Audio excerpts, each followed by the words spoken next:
Right. So in amongst all this talk about Liverpool's blip, Problems.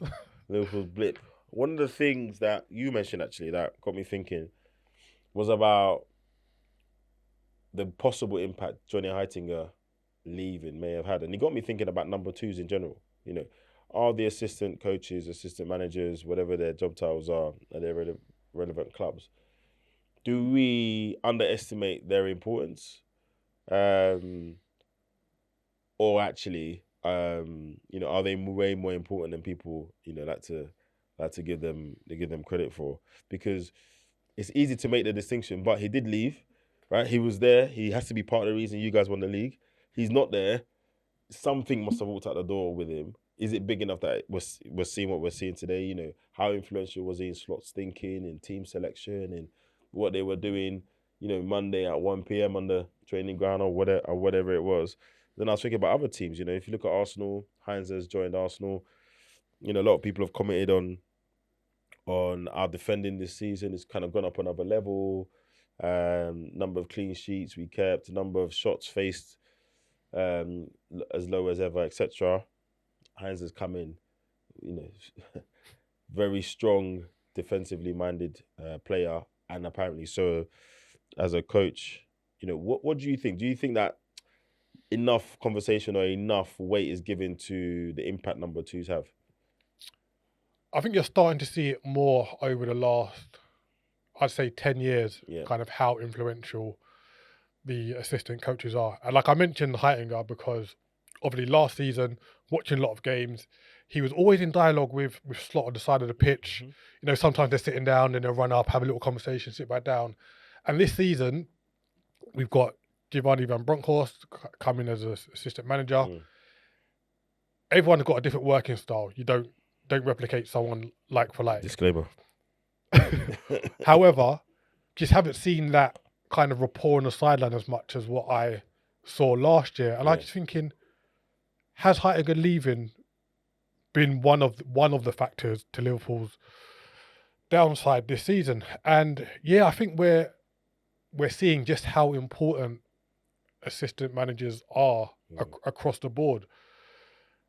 I know we're talking kind of recently, but if you mention going back to Sir Alex Ferguson, when he had Brian Kidd as assistant manager, you talk about players like David Beckham, Gary Neville, etc. They said he was really influential on the training sessions. Sometimes he would run the training sessions when Sir Alex Ferguson would just stand on the sideline and observing. Hopefully that's a conversation they would have had beforehand. But the fact that as a manager, you can entrust a whole training session to your assistant manager, a team that's challenging for European trophies, consistent Premier Leagues, just shows the importance of and I think those these days, people. because Ferguson was a manager, Kidd was probably what known as the head coach those times, right? The assistant manager, but he was the head coach on the training ground. And I think as we've moved forward to the more European structure of director of football, etc., and then the guy who picks the team is the head coach now, not whatever. Then the number twos have become a little bit more important. It's almost like Brian Kidd being the guy picking the team, and then whoever his coach is, his number two is. So it's interesting that you mentioned him, because he's the first person I kind of remember as a football fan, him leaving and going to take on a job, and people feeling like an effect was felt. Do you know what I mean? And to be fair, I think some of the number two conversation needs to be looked at in the guise of, well, what did they go and do on after being a number two? And I think then more number twos failed as number ones than was successful.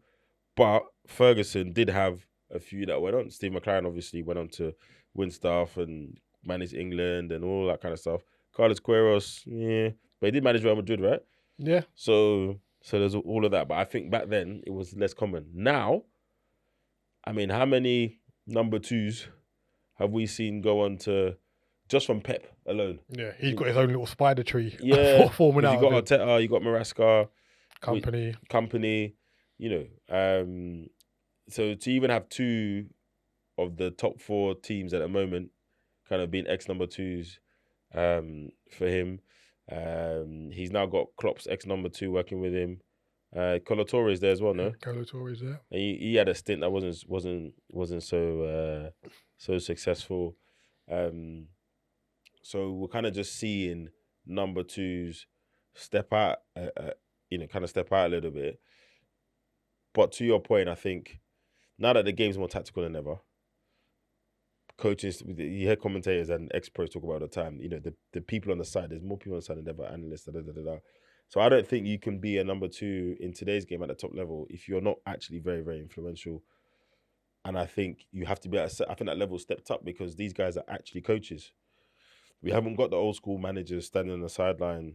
I think when Rooney made a comment, sometimes he wouldn't see Ferguson for the whole week. It doesn't look like that these days. Pep's on the training pitch. We see him shouting and waving his arms. Arteta's there.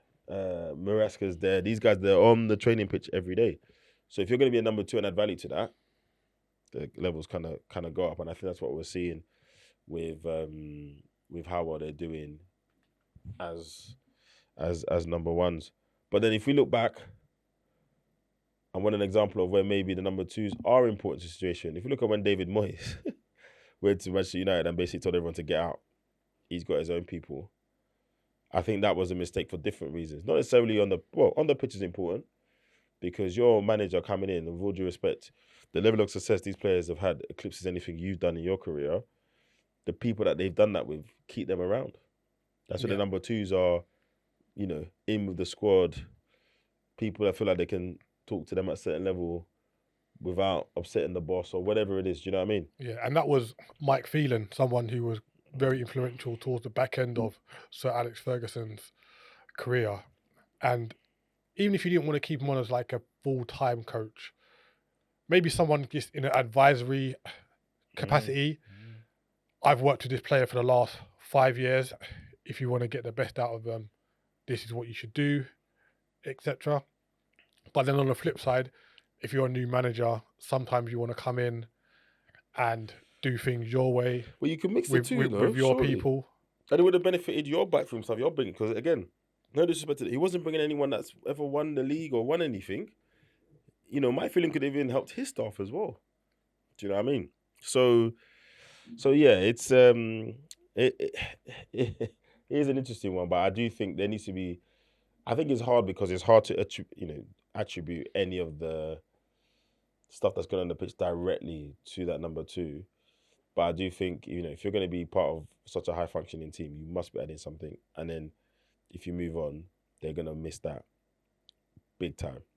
They're going to miss that absolutely big time. And I think you've got to take it away from this being a high level thing. There's number twos throughout the football pyramid. You tend to think the lower down you go, the more hands-on the managers will be. They want to do everything themselves. But if you look at League One, League Two teams, there are teams there with a first-team coach and an assistant coach. Yeah. And they will speak that their assistant coach is just as valuable as what they are. So you need to kind of understand what it is you want out of your assistant coach. It might be you need them to run the training sessions during the week and you just observe how people are listening to the instructions. It might just be there for like a man management perspective.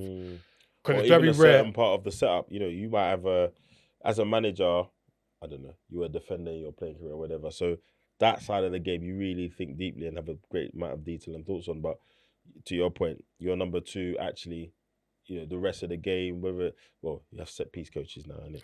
But so I understand your point. There's different layers, different roles they can take up, and you see people, they follow them around, right?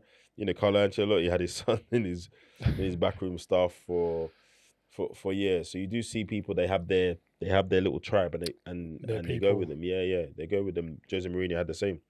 And then he had a few people break out, didn't he? Villas-Boas and a few other people break out and go on and become number ones in their own right.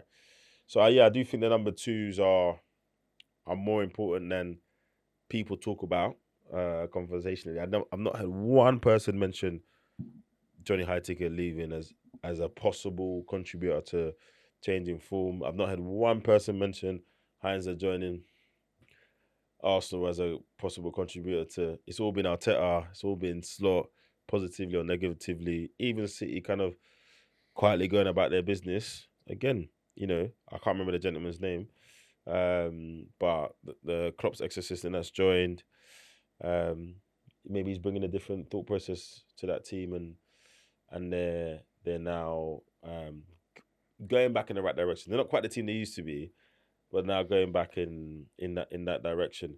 And I think it's also interesting the people that didn't do that. So if you hear Wayne Rooney talk about it, he says he regrets not going and kind of doing more youth team work and then spending more time as a number 2 and doing stuff before stepping into the hot seat. He thinks there are things that he would have learned that he didn't have. So that's why when he became a manager, started doing certain things, he got certain people around him, Ashley Cole, etc., etc. And then not to talk of people that are doing that journey, not at club level, not just at club level, but at England level or international level as well. Even though that didn't help Gary Neville much. Wait, did he do Valencia before he went to England or after or during? I think it was after. It was after. Yeah. So yeah, I think everyone has a different direction to it, but I do think that people that you need to put more respect on number 2s. I think they play a really crucial part.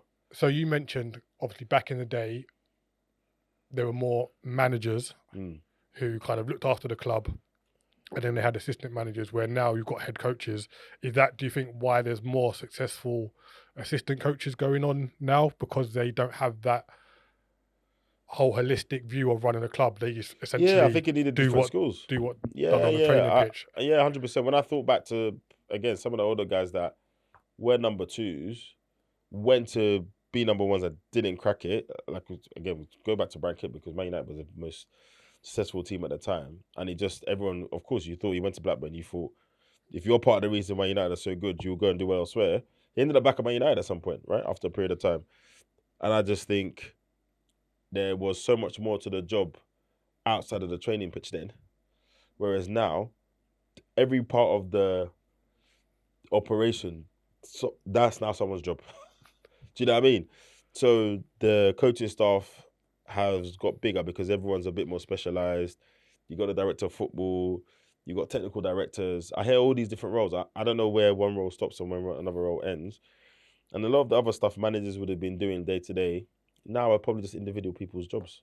The player stuff, around you hear stuff about how Fergie used to and Wenger would have opinions on what was served in the canteen.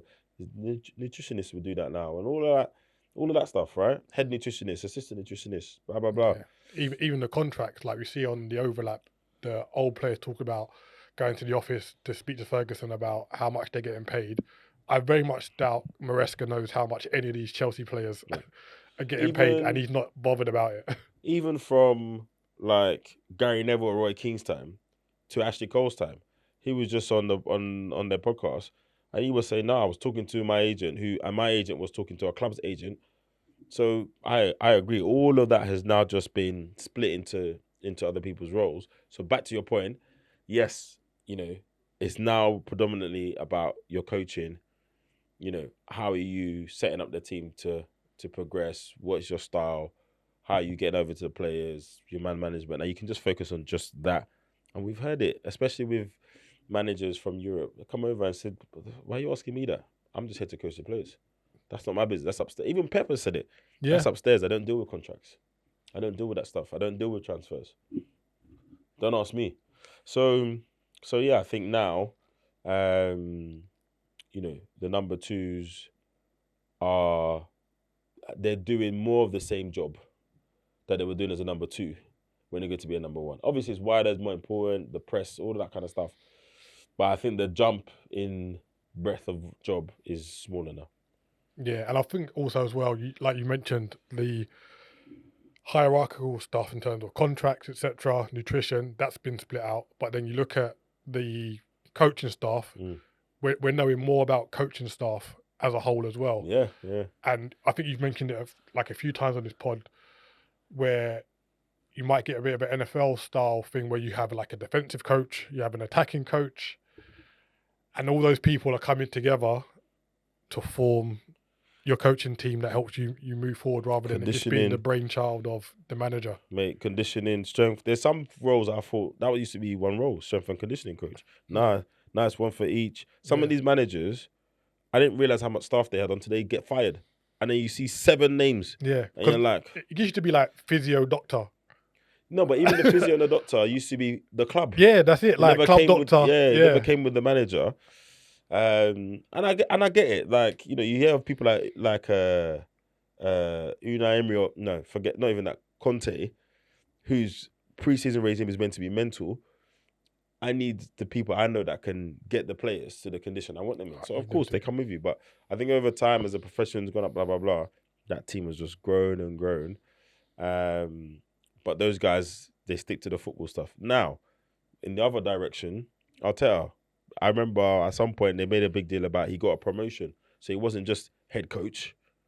He was now kind of going back in the other direction and being more of a manager and being more involved with stuff and blah blah blah. I don't know what that means day to day or how that's transpired, but there was a thing made about that at the time. So maybe 1 or 2 people are going back in that direction. But yeah, if we look at most of the teams now, yeah, when you're the head coach, you worry about the coaching bit. So that gap from a coaching point of view seems to be smaller than it was back in the day. And maybe just to round this off. So we've mentioned that a lot of managers kind of have set staff they kind of carry on with them, but we've seen Pep has had many assistant coaches from his time from Barcelona Yep. to now. Does that just show how good of a coach he is, where he can kind of rotate the different minds that he's working with and still deliver? Yeah, I was gonna say that's probably the one big kind of rebuttal to the point I'm making about you need to put, because how many number 2s has he had? We've got at least 2 who have left him to go on to do other jobs. There's probably more that we just haven't named. And that's just at City, not at Bayern. Ten Hag was with him at Bayern, Yes. so that's another one. You know, who did he have at Barca? So yeah, but I think the thing with Pep is his idea of how he wants to play the game and what he wants to do is so strong and so ingrained. Then it's about how the coaches help him execute that vision at that moment in time. And I think maybe that's something we may find out later, where that's actually how he picks his number 2s. You know, today, now, the way the game's going, who's the best person that can help me kind of deliver this vision with how the game is today? Or these are the things that I need specifically. So when Arteta was there, he's credited with working really well one-on-one with the players to get the best out of them. Raheem Sterling talks about it. Da, da, da, da, da. I don't know what Maresca's role was there, but you know, so from the outside looking in, it just seems like Pep got his vision and he's very strong with that, and that's but I think they're all like that. Mourinho, Conte, whatever, and then they find number 2s that can help them do what they need to do at that time. And I think with Pep, he just his vision is so strong, he just kind of picks the right talent at that time. And people want to get on board with that, right? Yeah, and he would argue, well, they keep going on to get jobs. You know, if Arteta hadn't left, maybe he'd still be with me now. But at the same time, he sounds like he's someone who encourages them to move on. Arteta says when he asked Pep about it, he was like, "I'll call them for you. Go." Do you know what I mean? Must have been probably the same with Maresca, etc. So yeah, I agree. I think that shows the strength of him. But also, I just think, you know, he's one of the top 0.1% of managers, right? Him and Mourinho and a few others. Whoever's their number 2, their vision is set and set very straight. Cool. Right. Put more respect in the number 2s, unless you're Pep and you don't need them. We'll be back. Peace. Peace.